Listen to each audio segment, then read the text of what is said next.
বৈষম্য বিরোধী ছাত্র আন্দোলন চলাকালে র্যাবের হেলিকপ্টার থেকে মিরপুরে গুলি চালানো হয়।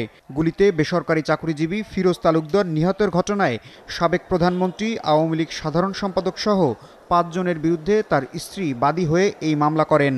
আমরা এই ঘটনায় শেখ হাসিনা এবং ওবায়দুল কাদের সহ মোট ৪৮ জনের বিরুদ্ধে মামলা করেছি। ওনার ছেলেকে ১৯/৭/২০২৪ তারিখে আন্দোলনরত অবস্থায় উনি শিক্ষার্থী ছিলেন। উনি MBA স্টুডেন্ট ছিল, শেষ সেমিস্টারের স্টুডেন্ট ছিল। তো ওখানে তার বুকের এই ডান পাশে গুলি লেগে একদম অন্য পাশ দিয়ে বের হয়ে যায়। আন্দোলন চলাকালে বনশ্রীতে মুক্তিযোদ্ধার সন্তান মোহাম্মদ রাসেল, পল্লবীতে পুলিশের গুলিতে আকরাম খান রাব্বিকে হত্যার অভিযোগে শেখ হাসিনা, ওবায়দুল কাদের, আসাদুজ্জামান খান ও আনিসুল হক সহ পুলিশের সাবেক কর্মকর্তাদের বিরুদ্ধে মামলা করেন নিহতের স্বজনরা।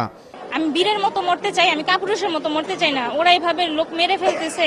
যখন আবু সাঈদের ঘটনাটা সে দেখে 16 তারিখ, দেন 17 তারিখ থেকে আমাকে না জানিয়ে সে আন্দোলনে অংশগ্রহণ করে। ওইখানকার আমার কাছে ছবি আছে। গেল ৪ আগস্ট ফার্মগেটে ছাত্র জনতার সাথে পুলিশ ও যুবলীগের সংঘর্ষে মারা যায় বিশ্ববিদ্যালয়ে ভর্তিচ্ছু শিক্ষার্থী তাওহিদুল ইসলাম। এই মামলায় শেখ হাসিনা সহ ৪৯ জনকে আসামি করেন তার বড় ভাই তরিকুল ইসলাম। সুষ্ঠুভাবে সর্বোচ্চ বিচার আমি চাই। ঠিক আছে, প্রত্যেকটা আসামিকে বিচারের আওতায় আনতে হবে। এফআইআর করেছেন ৪৯ জনের নামে। ৪৯ জনের নামে বিজ্ঞ আদালত এফআইআর হিসেবে গ্রহণ করেছেন, থানায় এফআইআর হিসেবে গ্রহণ করার জন্য নির্দেশ প্রদান করেছেন। যাত্রাবাড়িতে পুলিশ সদস্যের ছেলে ইমাম হোসেনকে হত্যার অভিযোগে ওবায়দুল কাদের সহ আওয়ামী লীগের বিভিন্ন পর্যায়ে নেতাকর্মীর বিরুদ্ধেও একটি মামলা হয়েছে।